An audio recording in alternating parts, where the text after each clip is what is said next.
मध्य प्रदेश और छत्तीसगढ़ में जिस रणनीति के तहत बीजेपी ने चुनाव फतेह किया वो थे दिग्गजों के चेहरे, जिनका सूबे की सियासत में मजबूत वर्चस्व था।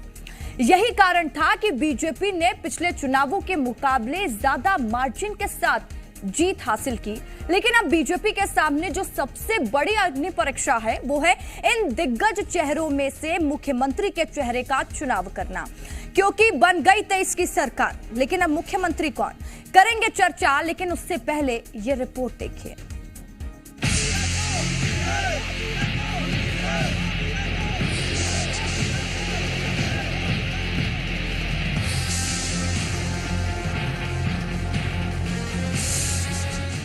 भारतीय जनता पार्टी के लिए 3 दिसंबर का दिन बड़ी खुशी लेकर आया। 3 हिंदी भाषी राज्य राजस्थान, मध्य प्रदेश और छत्तीसगढ़ में बीजेपी को प्रचंड जीत मिली। मध्य प्रदेश में बीजेपी पहले से ही सरकार में थी, वहीं छत्तीसगढ़ और राजस्थान को कांग्रेस से छीनने में बीजेपी सफल रही। 2018 के विधानसभा चुनाव में कांग्रेस ने हिंदी बेल्ट के इन तीनों राज्यों में जीत दर्ज की थी। ऐसे में 2024 से पहले कांग्रेस के लिए ये रिजल्ट बड़ा झटका माना जा रहा है। 3 राज्यों में चुनाव जीतने वाली बीजेपी के लिए अभी पिक्चर बाकी है। दरअसल सबसे बड़ा सवाल मुख्यमंत्री को लेकर है। डॉक्टर रमन सिंह और शिवराज सिंह चौहान अपने अपने राज्यों के मुख्यमंत्री रह चुके हैं, लेकिन फिलहाल इन दोनों दिग्गजों को सीएम की रेस में नहीं माना जा रहा। इसके पीछे वजह है बीजेपी का राज्यों में बिना सीएम फेस चुनाव लड़ना। माना जा रहा है कि तीनों राज्यों में बीजेपी की ओर से जनता को सीएम का नया चेहरा देखने को मिल सकता है। सबसे पहले बात मध्य प्रदेश की करते हैं। मध्य प्रदेश में बीजेपी ने इस बार विधानसभा चुनाव लड़ा तो कहीं भी सीएम के तौर पर शिवराज का जिक्र नहीं किया, जबकि 4 बार के सीएम शिवराज के पास ही एमपी की सत्ता थी। बीजेपी ने पूरा मध्य प्रदेश चुनाव प्रधानमंत्री नरेंद्र मोदी के चेहरे पर लड़ा और शानदार जीत दर्ज की। चुनाव के वक्त से ही माना जा रहा था कि इस बार मध्य प्रदेश में बीजेपी सीएम के तौर पर किसी नए चेहरे को आगे कर सकती है। हालांकि बम्पर जीत के बाद सीएम के तौर पर शिवराज सिंह रेस में सबसे आगे हैं, लेकिन फिर भी राज्य में सीएम पद की रेस में कुछ बड़े नेताओं के नाम चल रहे हैं। एमपी में बीजेपी की ऐतिहासिक जीत के बाद अब सीएम फेस को लेकर कवायद तेज हो गई है। मध्य प्रदेश के तमाम बड़े नेता, केंद्रीय मंत्री प्रहलाद पटेल, वीडी शर्मा, इसके अलावा नरेंद्र सिंह तोमर समेत तमाम दिग्गज नेता दिल्ली में मौजूद हैं और जल्द ही Bharatiya Janata party CM face को लेकर फैसला ले सकती है। अभी वर्तमान के मुख्यमंत्री शिवराज सिंह चौहान का दावा है कि वो मुख्यमंत्री पद के न तो दावेदार थे, ना है पार्टी जो जिम्मेदारी देगी उस पर वो काम करेंगे। लेकिन जिस तरीके से मध्य प्रदेश में भारतीय जनता पार्टी को क्लियर मैंडेट मिला है, उससे ये माना जा रहा है कि मध्य प्रदेश में मुख्यमंत्री के सबसे प्रबल दावेदारों में से एक मुख्यमंत्री शिवराज सिंह चौहान ही होंगे। एक तरफ सीएम फेस की चर्चा एमपी में तेज है, तो वहीं दूसरी ओर शिवराज सिंह चौहान की ओर से क्या बयान सामने आया, जरा वो सुनिए। करने का प्रयास किया है। मैं मुख्यमंत्री का दावेदार ना तो पहले कभी रहा और ना आज हूं। मैं एक कार्यकर्ता के नाते सदैव भारतीय जनता पार्टी मुझे जो भी काम देगी उस काम को समर्पित भाव से अपनी संपूर्ण शक्ति, क्षमता और प्रामाणिकता, ईमानदारी से सदैव करता रहूंगा। मध्य प्रदेश का मुख्यमंत्री कौन होगा ये बताना फिलहाल मुश्किल है, लेकिन समर्थकों की ओर से अलग अलग बयान जरूर सुनने को मिल रहे हैं। देखिए, जन भावनाएं, कार्यकर्ताओं की इच्छाएं तो केला जी के लिए है, पर जो भी हमारा हाईकमान तय करेगा। ये हुई मध्य प्रदेश की बात। अब बात करते हैं छत्तीसगढ़ की।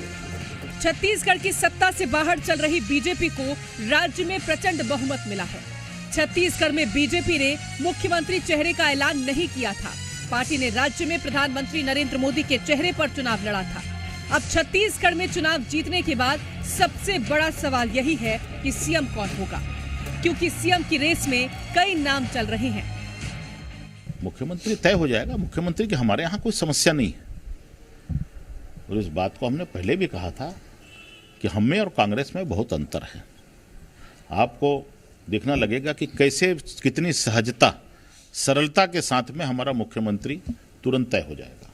देखिए, सरकार बनाना हमारा उद्देश्य था और सरकार बस्तर, सरगुजा या फिर पूरे छत्तीसगढ़, चाहे बिलासपुर हो, रायपुर हो, सभी जगह पे अच्छे परिणाम आए और संसदीय दल और हमारे जो विधायक दल जो तय करेंगे उसके आधार पर यहाँ पे मुख्यमंत्री का ये उच्च नेतृत्व तय करता है और उच्च नेतृत्व जो तय करता है वो सबके लिए स्वीकार होता है। तो अटकलें तो चलती रहेंगी, बाद में जो निर्णय आएगा वो सबके सामने होगा।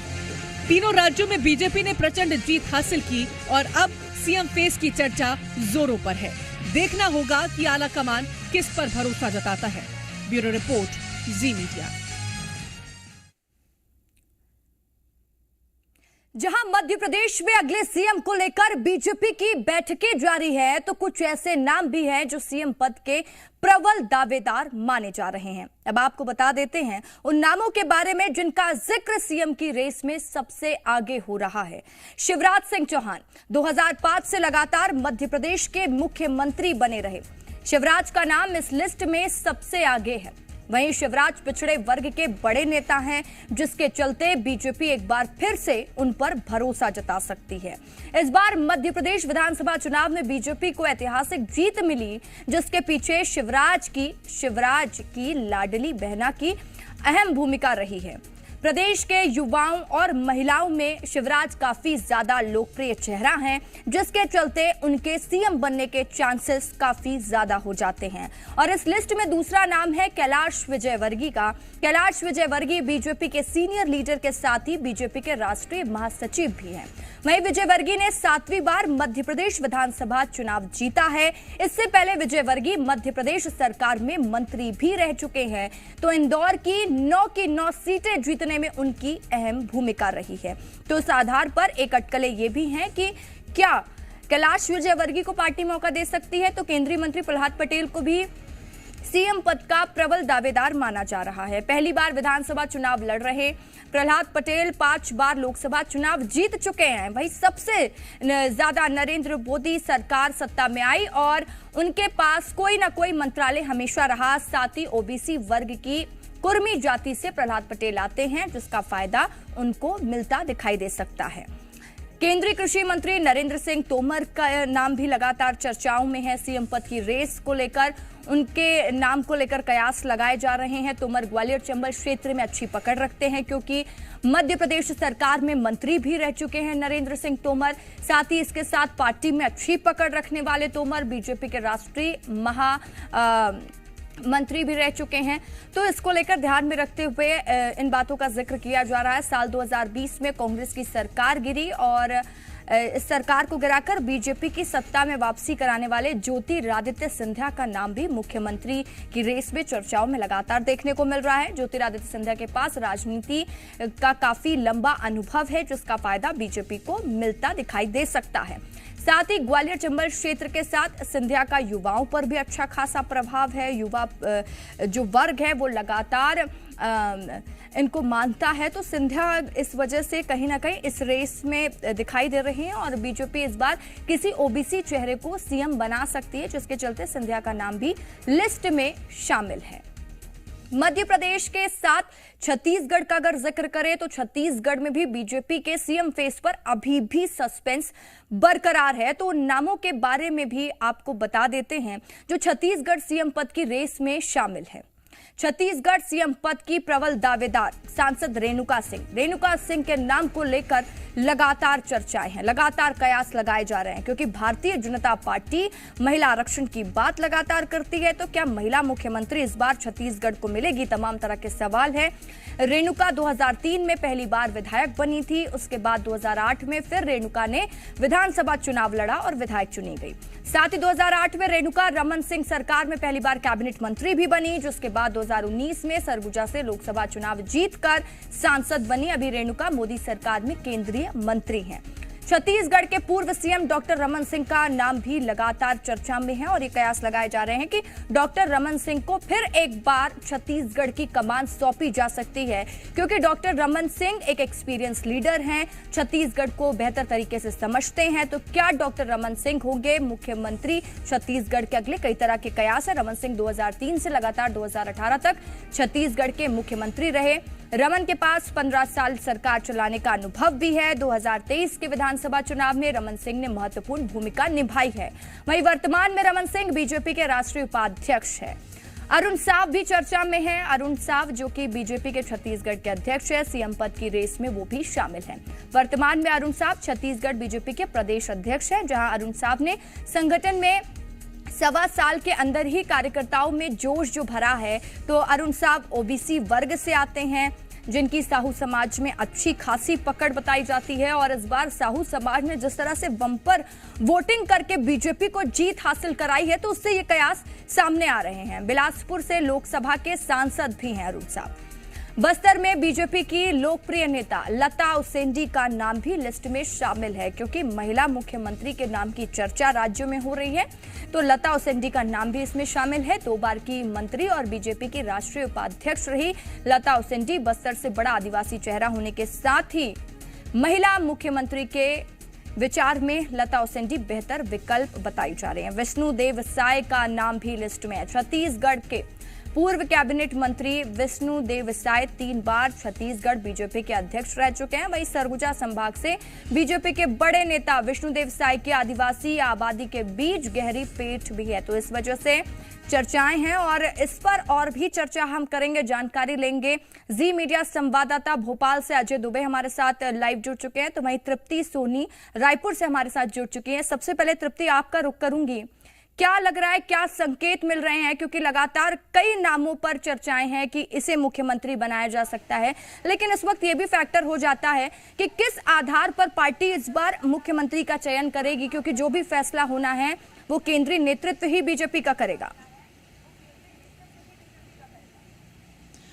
देखिए रसिका, जिस तरीके से चुनाव हुए और इस बार ये बेहद खास है कि 23 साल के चुनावी इतिहास में छत्तीसगढ़ में भारतीय जनता पार्टी को सबसे ज्यादा अब तक की सीटें मिली है। अच्छा खासा मैंडेट 54 सीटों के साथ भारतीय जनता पार्टी है। तो वहीं कांग्रेस को अब तक की सबसे कम सीटें मिली है, 34 सीटें। अभी तक हमने देखा कि 50 के पार कोई जा नहीं पाता था। ये 2018 में कांग्रेस पार्टी को 68 सीटें मिली थी। अब 5 साल बाद बीजेपी ने शानदार कमबैक किया है। अब इसमें बात ये हो जाती है कि मुख्यमंत्री कौन। अगर आप सरगुजा से शुरू करें तो सरगुजा में बड़े बड़े लीडर्स हैं, चाहे आप बात कर लें विष्णुदेव साय की, रेणुका सिंह की, रामविचार नेताम की। ये तमाम बड़े नेता हैं जिन्होंने सरगुजा की कमान संभाली। फिर संगठन ने भी बहुत अच्छी खासी मेहनत की। डॉक्टर रमन सिंह स्वाभाविक तौर पर मुख्यमंत्री का चेहरा दिखते हैं, इसलिए क्योंकि 15 साल उनको सरकार चलाने का अनुभव है, प्रशासकीय अनुभव भी है। उनकी प्रशासकीय दृष्टि का लोहा माना जाता रहा है। छत्तीसगढ़ में 15 साल सरकार चलाने का अनुभव है, तो ये स्वाभाविक तौर पर वो मुख्यमंत्री का चेहरा दिखते हैं। लेकिन जो चर्चा आम चौक चौराहों पर है कि इस बार भारतीय जनता पार्टी कोई नया चेहरा उतार सकती है, न सिर्फ छत्तीसगढ़ बल्कि तीनों राज्यों में। और हो सकता है कि एक फॉर्मूला डिप्टी सीएम का भी हो, 1 या 2 डिप्टी सीएम। इन दिनों तो राजस्थान को लेकर कुछ लेटर वायरल भी हो रहे हैं। ऐसे में माना जाए कि छत्तीसगढ़ में भी क्या ये फॉर्मूला होगा, इसके लिए थोड़ा इंतजार करना होगा। लेकिन 4 प्रमुख दावेदार जो नजर आते हैं सामने, वो है डॉक्टर रमन सिंह, विष्णुदेव साय, केंद्रीय राज्य मंत्री रेणुका सिंह और अरुण साव। इसमें आदिवासी चेहरे पर अगर पार्टी जाती है तो 2 नाम सामने दिखते हैं, रेणुका सिंह और विष्णुदेव साय। रेणुका सिंह केंद्रीय राज्य मंत्री हैं। भरतपुर सोनहत से उन्होंने चुनाव लड़ा और जीता भी। 2 बार वो विधायक रह चुकी है, 2003 और 2008 में मंत्री भी रही महिला बाल विकास की। अब क्या उन्हें मुख्यमंत्री बनाया जाएगा, इस पर भी अटकलें चल रही है। विष्णुदेव साय जो 4 बार के सांसद रहे हैं, पूर्व राज्य मंत्री, केंद्रीय राज्य मंत्री रहे हैं मोदी सरकार में 2014 में, तो वो भी एक सरल सादा चेहरा और निर्वात चेहरा दिख रहे हैं। डॉक्टर रमन सिंह का मैंने पहले ही बताया आपको। तो अब ये पूरी कवायद होगी जो आज कल सुबह एक और बैठक होनी है, फिर पर्यवेक्षक तय हो जाएंगे, पर्यवेक्षक आएंगे। अमूमन हो सकता है कि शनिवार तक ये तय हो जाए विधायक दल की बैठक के बाद कि मुख्यमंत्री कौन बनेगा।